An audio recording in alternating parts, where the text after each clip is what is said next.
Son las 9 de la mañana con 8 minutos y ya dispuestos a saludar a quienes van a estar con nosotros en el panel del día de hoy. Hay hartas temáticas que queremos empezar a analizar, comentar junto a Daniel Grimaldi, director ejecutivo de la Fundación Chile 21, que ya está ahí con nosotros. ¿Cómo estás, Daniel? Muy buenos días. Hola, buenos días. Gracias por estar. Sebastián, ¿cómo están? Gracias por estar acá con nosotros, Daniel. Y también saludamos y agradecemos también que comparta la conversación con nosotros a Sebastián Rivas, director de incidencia de Pivote. Sebastián, ¿cómo estás? Muy buen día. Muy buenos días, Rodrigo y hola, Daniel. Un gusto estar con ustedes y con todos los auditores de la SUSACH. Oigan, obviamente tenemos ahí algunos temas que tenemos planteados con anterioridad para poder abordar, pero no quiero dejar de lado también lo que tiene que ver con esta cadena nacional del presidente Gabriel Boric, que es lo que estamos también preguntando a nuestra audiencia en nuestro tema del día. Las distintas áreas que destacó en torno al presupuesto 2024. Yo traje a colación un par de cosas que me parecieron que eran relevantes, lo que tiene que ver con el reforzamiento de la materia de seguridad, este aumento en el presupuesto mayor en 8 años y además las modificaciones para elevar los estándares de probidad y transparencia. Ahí dio cuenta de más de 1000 modificaciones, pero hay muchos otros ámbitos. Importante también ir analizando con ustedes el tenor de lo que fue esta cadena y particularmente el que finalmente se haya llegado a un consenso, un acuerdo en muchas de las áreas. Me interesa saber también cómo lo han estado mirando, cómo lo proyectan en el tiempo. Daniel, en tu caso, ¿cómo también ves lo que fue esta cadena nacional del presidente y particularmente los enfoques que se hicieron? Bueno, yo creo que estamos todos muy contentos que se haya llegado finalmente a buen puerto, que hay presupuesto nacional. Es raro que no haya presupuesto nacional, o sea, en realidad es impensado que ya... Hay veces que cuesta más en todo caso. Hay veces que cuesta más, claro, estábamos en un contexto en que era muy probable que se enredara un poco la discusión. Creo que el gobierno agilizó a última hora el proceso y dio algunas garantías a la oposición de que se iba a aumentar el gasto en seguridad, digamos. Se ha accedido mucho a las demandas de la oposición, creo yo, en materia de seguridad. Ha cambiado el eje. ¿Lo dices como crítica o como algo loable? Digamos que yo creo que es una constatación de lo que ha sido. No. Hay algunas cosas que uno podría ser crítico, no es lo que a nosotros como fundación nos gustaría, digamos, el exceso de punitivismo. Creo que no es la vía deseable, pero también hay que reconocer que existe una demanda ciudadana y también hay que atenderla de manera digamos, realista. Uh-huh. Entonces ahí creo que el gobierno ha logrado una combinación, está tratando de lograr un equilibrio. Nosotros de repente nos gustaría que el equilibrio estuviera más hacia lo que se defendió desde un principio. Pero el gobierno es así, el gobierno tiene que tomar decisiones y se gobierna con los votos que se tienen en el Parlamento, y eso es una realidad. El día que se tenga el 100% de los votos en el Parlamento, se aplicará el 100% del programa de gobierno. Pero de manera contraria, siempre hay que establecer un diálogo. Entonces, ahí la constatación es ese diálogo, que ha tenido que girar un poco la agenda de seguridad en esa materia. El tema anticorrupción también es importante, está en la agenda el último momento. Creo que es de tremenda importancia que se den señales fuertes en esta materia, porque puede que estemos viviendo una ola de mayor presencia del crimen organizado, pero si vemos que ese crimen organizado penetra las instituciones públicas, las instituciones políticas, ya estaríamos en otro estadio del cual cuesta mucho más salir. Entonces creo que las medidas preventivas ahora son muy importantes.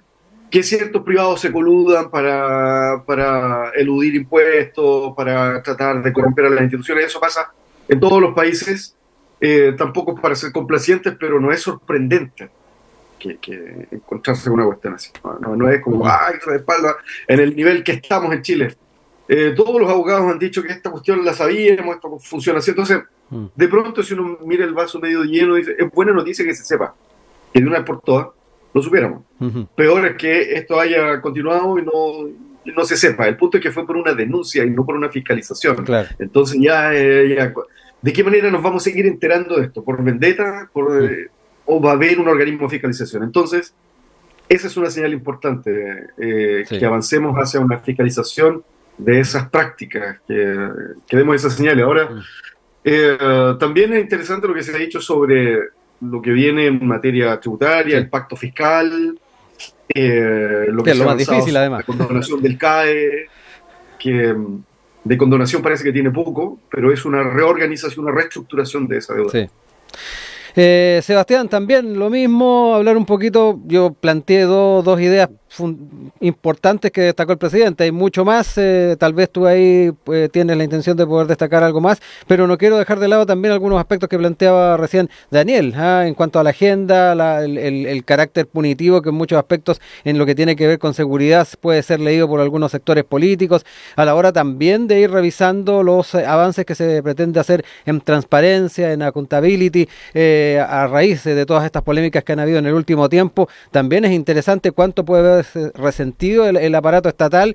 De repente pienso en el tema en las regiones, donde se ha estado enfocando muchos de estos casos. Pero te dejo ahí la palabra, Sebastián. Sí, escuchaba a Daniel bien atentamente y sí, yo creo que primero que todo es bueno valorar que tengamos ley de presupuesto, una de estas tradiciones republicanas que año a año vamos ratificando. El año donde esto no ocurrió, donde el Parlamento no aprobó una ley de presupuesto fue 1890 y desató la Claro. guerra civil al año siguiente, cuando el presidente era José Manuel Balmaceda. Ajá. Así que, digámoslo así, es uno de estos ritos republicanos que tenemos hace muchísimos años ya, y creo que este año se llegó a una situación bastante dialogada, razonable y negociada en el Congreso, que me parece, de nuevo, que es el espíritu que siempre debiera primar en este tipo de activaciones. Ahora, con lo que tú decías, Rodrigo, y con lo que comentaba Daniel, me parece que a ver, a mí me cuesta no ligar esta conversación a otras cosas que han Ujú. ocurrido, como por ejemplo que yo revisaba, ya no nos parece noticia, pero ayer la Cámara de Diputados aprobó la prórroga del estado de excepción de No la sé. zona sur, es la prórroga número 37. Ujú. Yo creo que eso solamente ratifica lo que dice Daniel en términos de que las prioridades se han ido o han cambiado para un lado que probablemente el gobierno no hubiera anticipado y no hubiera querido cuando comenzó. Y las palabras de ayer del presidente Boric en la cadena nacional, en su discurso ratifican esto. Le pone un énfasis muy fuerte en buena hora a seguridad. Habla bastante de crecimiento. Hay palabras, digámoslo así, que muestran la evolución de la agenda respecto de lo que ocurría cuando se hacía campaña Ujú. e incluso cuando se llegó al gobierno.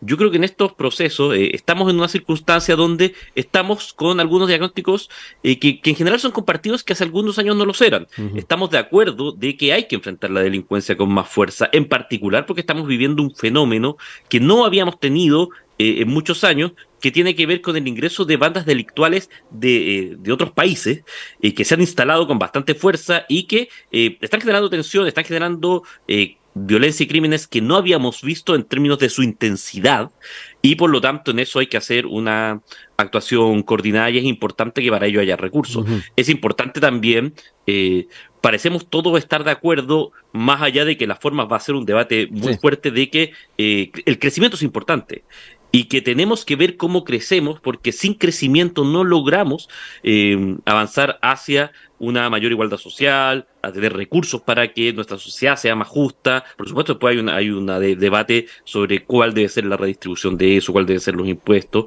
Pero de nuevo, cuando tú me dices cuál es la Mm. reacción, me llama mucho la atención y no quiero dejar de valorarlo y que estén estos dos conceptos sobre la mesa, combate a la delincuencia y Sí. crecimiento, que uno, si hubiera ido 2 años Mm. atrás, probablemente no hubiera previsto que estarían en una cadena nacional y en un presupuesto 2024 del presidente Boric. Bueno, ahí escuchábamos a Daniel, a Sebastián. Queremos escucharlos también y leerlos a ustedes en nuestras redes sociales y también en nuestro WhatsApp. Vamos ahora a los temas que teníamos propuestos para dialogar con ustedes y nos vamos a quedar con el proceso constitucional y particularmente las señales que están surgiendo respecto a algunas temáticas. Sin ir más lejos, el presidente Boric estuvo desarrollando desarrollando actividades con organizaciones feministas y dentro de los planteamientos que se hicieron es que no se puede retroceder en los derechos que se han ganado. No lo dijo de forma explícita, el presidente se sumó a las críticas, sin ir más lejos, también del expresidente Bachelet, presidenta Bachelet al texto constitucional y de una u otra manera también entró en esta temática. Pueden contar con este gobierno para impulsar todas las medidas que sean necesarias para sentirse seguras y libres. Es parte de lo que queda de manifiesto entonces en estas actividades. Fue la inauguración del Centro de Atención y Reparación para Mujeres Víctimas y Sobrevivientes de Violencia Sexual de la región metropolitana. Ahí donde dijo: agradezco profundamente a las diferentes organizaciones feministas que nos han permitido llegar hasta acá por su compromiso permanente con las demandas por una mayor igualdad de género y en contra de la violencia a las mujeres y por su determinación de que en nuestro país no se puede retroceder en los derechos que ustedes han ganado. Esa fue la frase y esto trajo consigo también reacciones, y particularmente desde sectores del a favor, algunos comandos que criticaron estos dichos y dijeron que de frente el jefe se había transformado en jefe de campaña del en contra del presidente. Por un lado, José Antonio Kast dijo era cosa de tiempo, la declaración de Boric, Jimena Rincón lo acusó de hacer campaña. Es parte entonces de los planteamientos que se han hecho a propósito de estas palabras del mandatario. Quiero entrar también en ese tema con ustedes y particularmente el tenor que ha estado también adquiriendo la campaña ya a medida que se acerca el plebiscito propiamente tal. Daniel, me quedo contigo para empezar.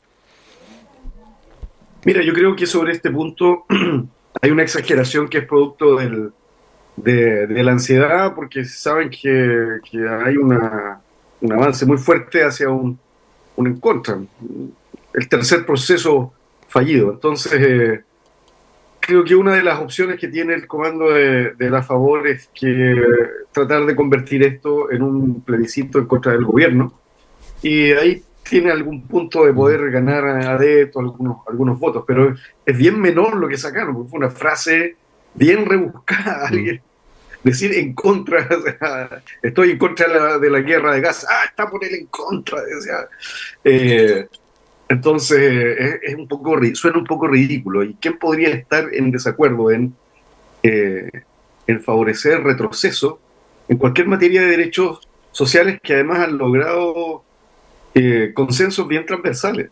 Entonces creo que ese es un problema importante que tiene la propuesta constitucional, que omite o echa por tierra avances que costaron mucho en el país. Por ejemplo, el tema del código de agua. ¿Para qué hablar de temas de género que hasta en la derecha más clásica hay apoyos en cuanto a la paridad? La misma Evelyn Matei ha dicho muchas veces que no se puede retroceder.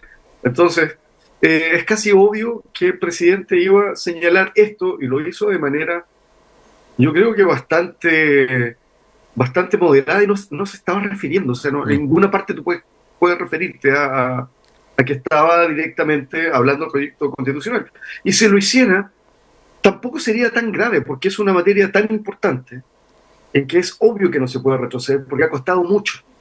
Entonces, cualquier proyecto constitucional tiene que partir de la base de los grandes acuerdos entre todos los sectores. Entonces, ahí yo creo que se perdieron. Y la información que tenemos mucho es que los sectores de la derecha más radical, incluso la derecha más moderada, ya dan por perdida esta cuestión. Entonces están tratando de que no sea tan fuerte el choque, digamos, el impacto final. Pero aquí vamos derecho a un nuevo rechazo, y fíjate que yo creo que ni siquiera es por la calidad del texto. Aquí pueden haber diferencias entre muchos colegas míos de mi sector, pero yo creo que ni siquiera es por la calidad del texto. Es porque el ambiente en el país y porque la gente desconfía de lo que la política le puede ofrecer el día de hoy. Digamos, para poder ofrecer un proyecto constitucional que la gente apruebe, se necesita un alto nivel de legitimidad por medio de la confianza. La gente no confía en estas élites. Por lo tanto, hay muy poca probabilidad de que se acepte ningún tipo de proyecto. Ahora, después, en el debate más reducido, ¿cierto? más preciso sobre los temas que nos pueden llevar a una opción u otra, claro, ahí uno puede encontrar muchas deficiencias, pero yo creo que en el voto final ni siquiera va a pesar eso, va a pesar el ambiente de desunión que hay en el país.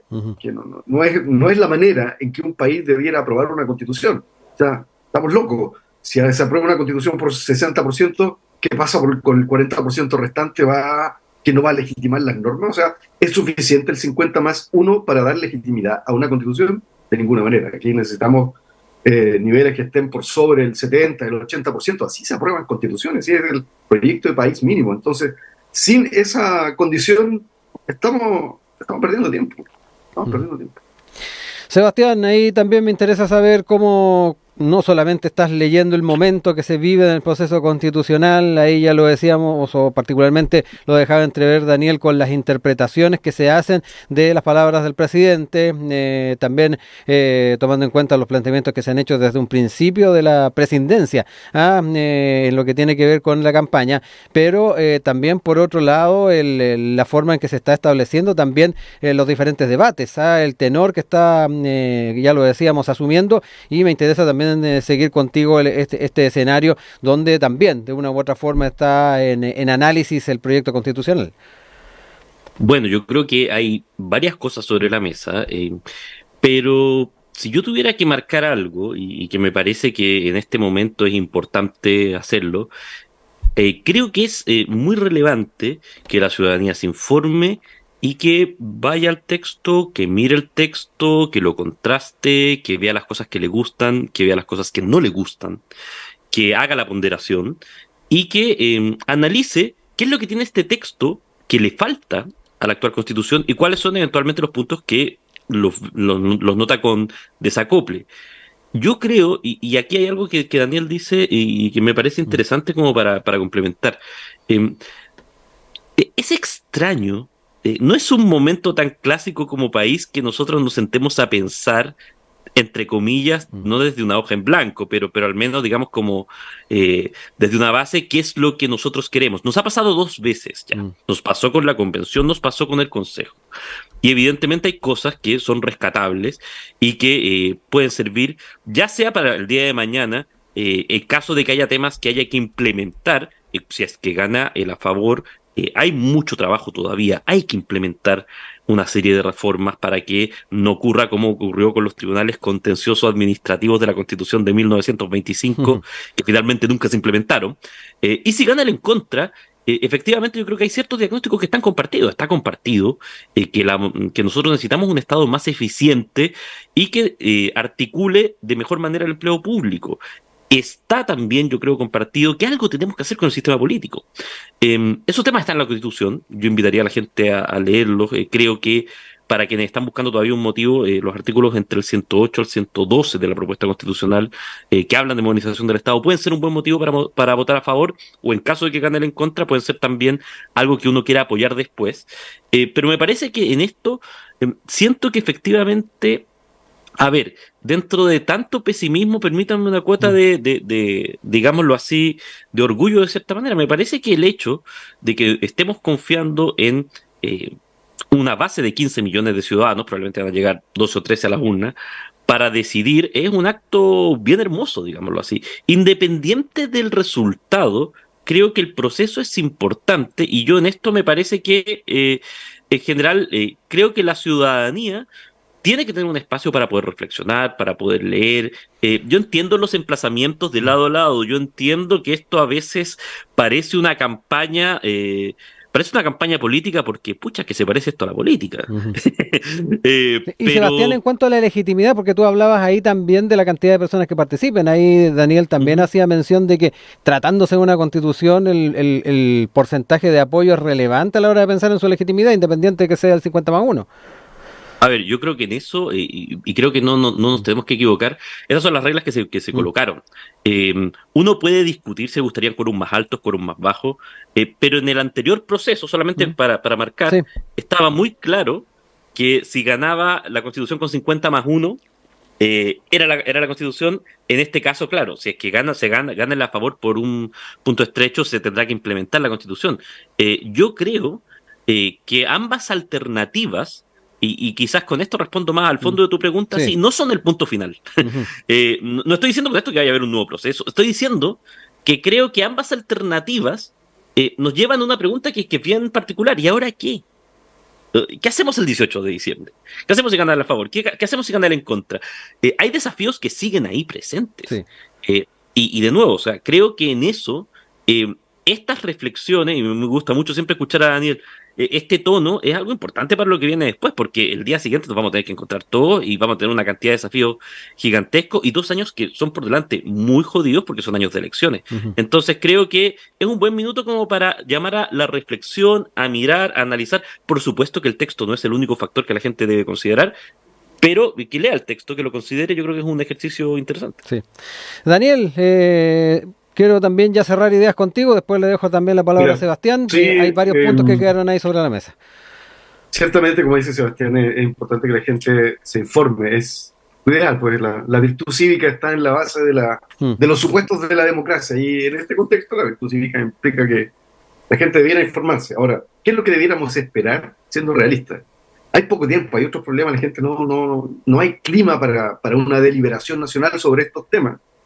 Y eso es lamentable, nos hubiese gustado otra cosa. Es lamentable. Me sumo también a los deseos de Sebastián de que se haga, pero soy realista en esto, soy más pesimista en eso. Más que realista, soy más pesimista. Ahora, si tuviera que ponerle el título al paper que tengo que escribir al final de esta cuestión, porque tengo que ser uno, estaba pensando en eso, Brainstorming. finalmente es la vía chilena a la reforma de la Constitución de Pinochet. ¿Qué es lo que ha tenido que pasar para dar legitimidad a una constitución post-transición? ¿Qué es lo que ha tenido que pasar? Han tenido que pasar 3 procesos constituyentes. El de Bachelet, el de la Convención Constituyente y el del Consejo Constitucional. Esos 3, para que la clase política, que está en una fuerte crisis de credibilidad, de confianza, de adhesión, que se traduce en crisis de legitimidad, pueda hacer una gran reforma por medio del Parlamento a esta Constitución. Lo positivo de esto es que en estos 3 procesos ya hemos avanzado en acuerdos importantes. O sea, si ahora está en el corazón del asunto los disensos, pero si vemos qué acuerdos hay acuerdos importantes. Y esa es la parte positiva que hemos sacado en todos estos años, desde Bachelet 2 hasta ahora. ¿Qué hay? Hay un acuerdo importante sobre los mecanismos de participación ciudadana, lo que me parece fantástico. Nunca ha habido un acuerdo transversal de esa envergadura. La iniciativa popular de ley, incluso lo que nosotros en Chile 21 defendimos por los últimos 2 años, que las asambleas ciudadanas electas por sorteo como un órgano consultivo de lo que se discute en el Parlamento, que son dispositivos de participación de última generación. Temas relacionados con el medio ambiente, hay acuerdo en eso, sobre la modernización del Estado.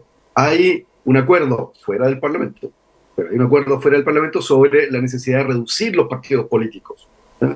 Yo no excluiría totalmente la posibilidad de que en el Parlamento se vuelva a discutir esto. Siempre se dice que los incumbentes nunca van a estar de acuerdo en suicidarse. Pero lo que pasa es que ya están muchos partidos en conversaciones por fusiones, porque también para ellos es ingobernable. No se avanza para ningún lado y el castigo hacia la política en general de parte de los ciudadanos se va a hacer notar más fuerte. Entonces ya hay movimientos, tanto en la derecha como fuertemente en el ámbito del socialismo democrático, a fusiones, a reducir partidos. Entonces puede que logremos un acuerdo en eso también. Entonces a mí me interesaría que rápidamente, pasado este plebiscito, creo que es necesario sentarse a la mesa vale, ¿cuáles son los grandes consensos que tenemos? Hagamos una reforma importante vía el Parlamento, en lo que estamos todos de acuerdo de estos procesos constituyentes que hemos tenido, y ¡pum!, demos vuelta a la página y pasemos inmediatamente a una agenda pro crecimiento. En realidad, la agenda pro crecimiento lo tenemos que hacer antes, ojo, paralelamente a esto, una agenda pro crecimiento, una agenda por modernización del Estado, porque es obvio que no podemos seguir estancados como país, tenemos muchas cosas pendientes y son cosas urgentes. Hay que ponerse a trabajar en eso ya. Y por eso que es muy importante el clima que generemos ahora, porque se están con el que se jodan, que estos son, que los rojos, que los zurdos versus los fachos. ¿Cómo diablos nos vamos a sentar a la mesa con buena voluntad a arreglar los problemas importantes que tenemos? O sea, seamos sensatos. Sí. Seamos sensatos. Sebastián, también para cerrar este tema, este bloque, te dejo ahí la palabra. Voy a ser bien breve porque me extendí en el otro lado y yo tengo conciencia de los tiempos, Rodrigo Alcaíno. Súper concreto, lo que dice Daniel es muy cierto. Al día siguiente hay que trabajar para implementar la Constitución si gana a favor, o para tomar la energía de todos estos procesos que, como muy bien dice Daniel, vienen hace una década, desde los cabildos constitucionales de Bachelet, para ver qué elementos necesitamos incorporar para que nuestro sistema sea mejor. Pero efectivamente, claro, uno no puede evitar la sensación de vuelta larga en esto, em, y uno piensa también en elementos como lo que yo escuchaba el otro día, la frase del decano de la FEN, ministro José de Gregorio, que básicamente sintetizaba como con otra cosa es con guitarra, digamos. Sí. Yo creo que hay un aprendizaje en esto de que hay que ser muy cuidadoso porque efectivamente al final del día es importante la construcción de consensos, no solo porque el consenso se hace en la cocina, no tiene que ver con eso. Tiene que ver con conseguir puntos que sean durables, ganancias durables para una sociedad. Y tiendo a pensar que eso es algo que nos tenemos que llevar de estos procesos, digámoslo así. Habría sido harto más fácil si en cualquiera de las dos instancias se hubiera construido un consenso. Los votos no dieron para eso. Yo en eso también creo que hay un margen de diseño o responsabilidad, entre comillas, de quienes votaron, de cómo ocurrió. Pero es importante que nos llevemos eso para lo que viene, porque evidentemente el país no se acaba el 17 de diciembre, parte una nueva etapa, y yo creo que en eso es importante poner el foco de nuevo, las cosas que tenemos que construir, sí o sí, aquellas cosas que tenemos que implementar si gana el a favor, y aquellas cosas que tenemos que rescatar si es que gana el en contra para poder seguir avanzando, Rodrigo y Daniel. Son las 9 de la mañana con 38 minutos. Seguimos con ustedes acá en Enlace USACH después del tema musical que escuchamos recién para seguir conversando con Sebastián Rivas, director de incidencia de Pivotes, y Daniel Grimaldi, director ejecutivo de la Fundación Chile 21. Y nos quedamos en temas económicos. Sin ir más lejos, estuvimos el día de ayer ahí recibiendo las informaciones desde el Instituto Nacional de Estadísticas respecto a la tasa de desocupación en el país, la que se ubicó en 8,9% en el trimestre móvil agosto-octubre, y esto rápidamente ha tenido los análisis pertinentes y también lo que tiene que ver con enfrentar estos desafíos. Y ahí importante también las señales que se dan desde el Ejecutivo. El ministro de Economía, Nicolás Grau, estuvo haciendo ese análisis y aseguró que esta tasa de desempleo sigue en un nivel más alto de lo que nos gustaría. Se crearon en este último trimestre móvil 29.500 empleos, lo que es muy positivo. Nuestra economía está siendo capaz de crear empleos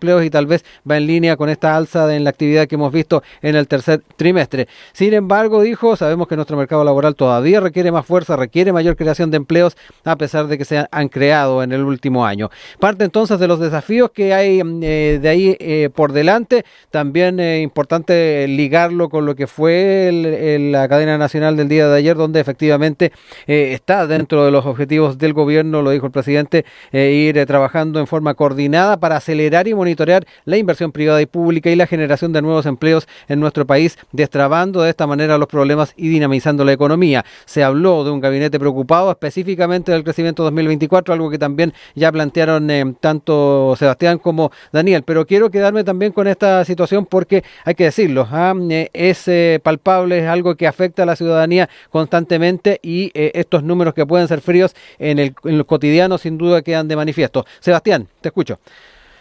Bueno, yo creo que para llevarlo a un punto con algunos datos, digamos, porque creo que con Daniel bastante coincidimos en el diagnóstico, hay un tema que a nosotros en Pivote nos preocupa, y de hecho nuestra directora de evidencia, que es Elisa Cabezón, está trabajando mucho que tiene que ver con el empleo formal.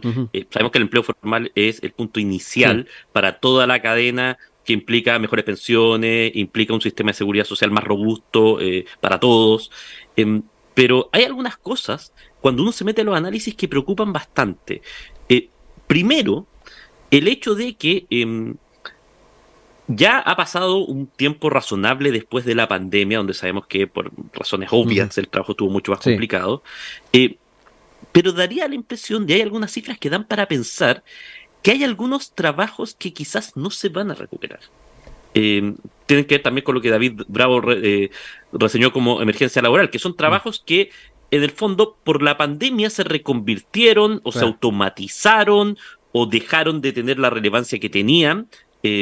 Son trabajos que están en la parte más baja, entre comillas, como de la cadena de valor, si tú lo quieres, pero que no tienen un reemplazo y que de repente es complicado reconvertir.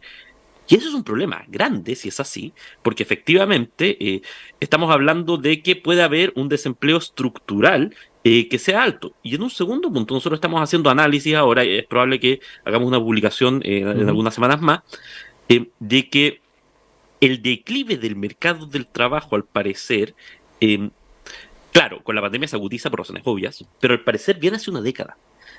Entonces, hay varias preguntas que uno se tendría que hacer en términos de decir, bueno, y me quiero poner un segundo como por arriba, digamos, ¿Ya? porque evidentemente hay muchos temas, pero ¿estamos preparados y preparándonos como sociedad para los diferentes desafíos que tenemos? ¿Estamos preparados para este momento, digámoslo así, donde la inteligencia artificial está irrumpiendo con muchísima fuerza, donde reemplazo de posiciones es muy importante? Mm. ¿Para qué decir en el caso chileno de cómo hemos absorbido el efecto de la migración? La migración ha generado muchísimas plazas de trabajo, pero esas plazas de trabajo en una proporción muy importante son informales. Ujú. Entonces, yo creo que Precarias. Mm. evidentemente tenemos una situación donde estamos en un mundo donde necesitamos hablar de esto, necesitamos abordarlo y necesitamos abordarlo como país. Yo creo que ya hay un cierto acuerdo del crecimiento, está Mm. este debate sobre la permisología, pero creo que el suma al mercado del trabajo es súper importante y creo que es un tema que hemos dejado quizá Sí.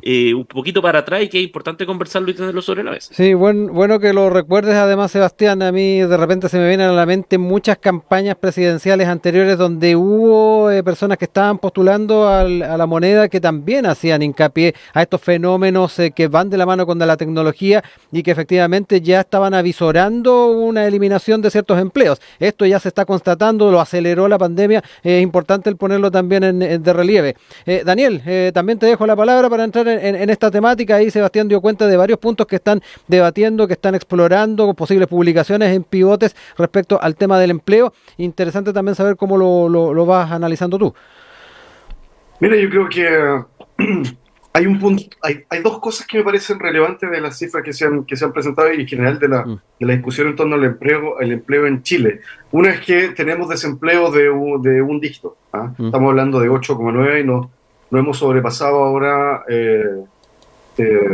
desempleo de dos dígitos, lo que ya indicaría un problema mucho mayor, considerando que las cifras del el pleno empleo, cuando se considera que una economía está súper sana y que toda la gente tiene una fuente laboral, gira en torno al 4 al 5%, porque siempre va a haber un porcentaje de gente que está en recambio laboral, que ha salido de un empleo y está buscando otro, entonces siempre eso gira en torno al 4 o 5%. Eso se considera el pleno empleo. Nosotros estamos ahora en 8,9, ujú, siendo un país de una economía en desarrollo que no ha crecido y que tiene problemas institucionales.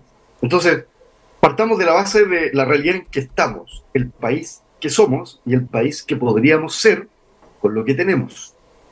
Y ahí voy a la segunda reflexión. Si bien es cierto, tenemos cifras del desempleo de un dígito aún, mm, sería bueno preguntarnos por la calidad de ese empleo. ¿Cuántos de esos empleos son informales? ¿Cuántos de esos empleos son precarios? ¿Cuántos de esos empleos se pueden perder de un día para otro? mm. ¿Cuántos de esos empleos no tienen una buena cobertura social, etcétera? Entonces yo creo que ahí hay una agenda muy importante en la cual trabajar, tanto como generación de movimiento en la economía, el comercio informal también, una forma de empleo. La gente cuando no tiene un empleo formal, no está contratado, busca la manera y puede trabajar de alguna forma, ¿cierto? No podemos considerar eso un empleo de calidad. No podemos considerar un empleo de calidad, es una función Ujú. económica de emergencia, pero debemos considerar empleos de calidad aquellos empleos que tienen una cobertura, que están dentro del sistema, etcétera, etcétera. Entonces, creo que ahí hay una agenda que sigue siendo muy importante. Hay una cantidad enorme de trabajadores a honorarios en Chile que están precarizados, trabajadores de alto nivel incluso, eh, para qué hablar de las universidades, académicos, en el Estado Mm. también. Entonces, ese es otro problema. Creo que la calidad del empleo en Chile es un tema muy, muy, muy relevante que tenemos que ponerle atención. Y por otra parte, ir pensando cómo nos adaptamos esta economía que se moderniza. Coincido con Sebastián en que hay empleos que no se van a recuperar y que son los que salieron ya, ¿cierto? Hay gente que ya no va a la oficina porque la empresa ya no está completamente deslocalizada, está trabajando online, ¿cierto? ¿Qué pasa con las empresas? La gente que hace el aseo en las oficinas. Los que tienen alguna competencia informática, los que pueden trabajar a distancia, perfecto, incluso les puede acomodar. No a todos, a veces trabajar en la casa no, es casi imposible y se hace mucho más complicado. Pero, ¿qué pasa con las empresas de aseo, pues? Porque vivían de esos edificios. ¿Qué pasa con los conserjes? Eh, es complicado. Entonces, vamos a tener que adaptarnos a eso. Yo no sé si la inteligencia artificial va a eliminar tantos empleos en el corto plazo, porque los que tienen educación y pueden hacer ciertas labores frente a un computador, que tiene cierta calificación, pueden adaptarse incluso a eso. Ujú. Pero el problema son los servicios. Los servicios se ven muy, muy afectados. La mano de obra de servicios. Es importante que nos fijemos en cómo la gente que tiene menos recursos, menos capital escolar, Mm. menos formación, asegurarles que tengan un empleo digno también y tratar de formarlos en la formación continua. Ahí creo que hay un desafío importante para las organizaciones que se ocupan de la empleabilidad de las personas. Sí. Sebastián, Organizaciones públicas. sí. Sebastián, ahí tomar varias de las ideas que planteaba Daniel, él se enfocó bastante también en lo que tiene que ver con la calidad del empleo, que en muchos aspectos cuando nos encontramos con aquel empleo no formal, también nos encontramos en condiciones de una calidad no óptima. Me gustaría también entrar en aquello contigo, también un poco haciendo eco de lo que ha sido el trabajo que realizan ustedes en torno a los temas del Estado, modernización del Estado, características de ello. También analizar algunos de los números que surgen de esta medición del INE, donde el tema de ciertos sectores de la actividad que tienen expansión está, por ejemplo, el tema de la administración pública, un tema que también en muchas oportunidades ha sido enfocado a la hora de analizar este tipo de números en definitiva. Te dejo la palabra. Bueno, yo creo que, a ver, efectivamente creo que acá tenemos una deuda grande con nuestro mercado laboral que tenemos que ver cómo lo actualizamos. En ese sentido, de nuevo, a mí, tú sabes que a mí en el debate siempre me gusta ir viendo los puntos donde empieza a generarse un Sí. cierto consenso. A mí me parece que aquí hay un tema que está generando consenso, que tiene que ver con que podemos estar ante señales de un desempleo más estructural del que quizás pensamos post pandemia.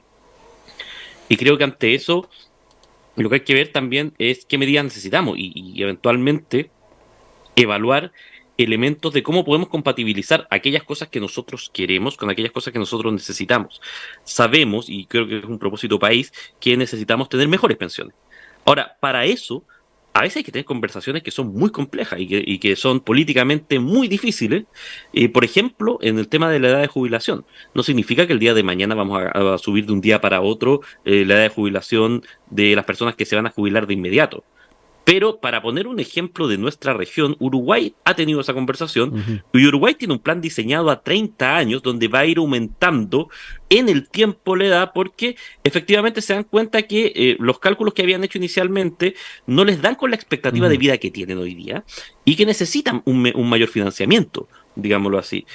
O en un momento como el actual, por ejemplo, el tema de la indemnización por año de servicio es un tema que es súper importante en el sentido de que la realidad también hace que efectivamente hay una protección alta, los 11 sueldos, digamos, como Sí, tope son una protección alta, pero por otra parte, si uno renuncia, se va sin nada. sí. Entonces uno dice, bueno, ¿cómo podemos compatibilizar esto para dar mayor agilidad, para dar mayor dinamismo, también para generar mejor protección? Yo creo que hay un tema amplio de cómo nosotros podemos redinamizar también este mercado, sentándonos a conversar de que las circunstancias son distintas.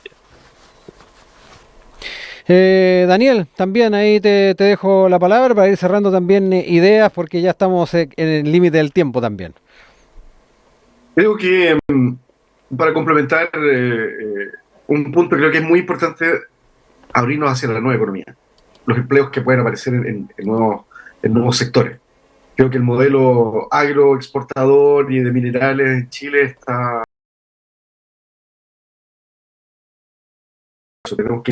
Tenemos que insertarnos en la nueva economía. ¿cierto?, en producir tantos bienes de tipo científico como o bienes tecnológicos. Ahí hay un espacio muy importante. Hay que apoyar a un nuevo empresariado emergente de esas áreas, las famosas startups, pero que no son una cosita así como de genios locos que de repente, este le funcionó y se transformó en un famoso unicornio, sino que el Estado tenga una política de incentivo a la innovación pensando en las cosas del futuro, del futuro próximo, o sea, del futuro de mañana, ¿cachai? O sea, insertarnos a fomentar esa área tecnológica. No somos un país donde vamos a tener, no somos un país que tiene una base industrial sumamente fuerte, poderosa, como para estar pensando en producir autos para toda América Latina. De repente una planta experimental de autos eléctricos chino, qué sé yo, podría ser, pero no. Digamos que no está ahí nuestra principal vocación. Creo que podríamos ser muy potentes en producción de bienes tecnológicos. Y creo que esa es una manera importante de dinamizar nuestra economía, de darle un giro y ponernos en el mundo que está pareciendo que con fuerza y todavía no nos insertamos de lleno en eso. Todavía estamos como pegados en el siglo XX. Muy breve, a propósito de lo que se plantean las oportunidades y cómo ir adelante en aquellos desafíos que también estos tiempos nos impelen. ¿Cuán importante también es el tema de la integración con la región en torno a estas temáticas? Porque hablamos de desarrollar ciertas tecnologías, no ser solamente exportadores de materias primas, y ahí nos encontramos con muchos países de nuestra región que se encuentran en una situación actual y que me da la impresión de que en alguna instancia el asociarnos podría ser una alternativa. Bien breve para aprovechar bien el tiempo, Sebastián. Efectivamente, yo creo que es el minuto de pensar en asociaciones, en cómo podemos redinamizar nuestras regiones, cuál es el mejor escenario, pero claro, partiendo de la base de que estamos en un proceso de cambio, no solo en Chile, sino que mundial, sí. Y creo que eso es lo que tenemos que mirar con mayor detención. Esto es una conversación que excede lo que le podemos dedicar en este panel, Sí, pero efectivamente estamos en un minuto donde está esa sospecha que hay algunos trabajos que quizás ya no se van a reconvertir más. Bueno, ¿qué es lo que vamos a hacer? ¿Cómo vamos a hacerlo? Todo eso. Daniel, para cerrar. Siempre va a ser importante la integración en nuestra región. No podemos obviar esta parte del mapa en que vivimos, pero hay que ser muy práctico en eso también. Si pensamos en integrarnos a un proyecto de repente ideológico, bolivariano o neoliberal, del que sea, nos vamos a terminar agarrando de las mechas, o sea, y no vamos a hacer nada.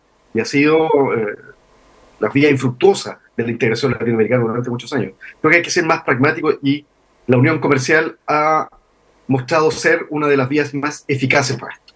Los países necesitan establecer vínculos comerciales. Esa es, en el comportamiento humano, en la historia, ha sido la mejor vía para la integración y de ahí partir otra integración política. Oigan, no me queda más que agradecerles, Sebastián Rivas, Daniel Grimaldi, quienes estuvieron en nuestro panel del día de hoy. Bien variada la propuesta de temas, pudimos abordar varios de ellos y proyectar también muchos escenarios, que eso también es lo relevante que tenemos en este panel. Un abrazo a ambos, que estén muy bien, nos reencontramos pronto.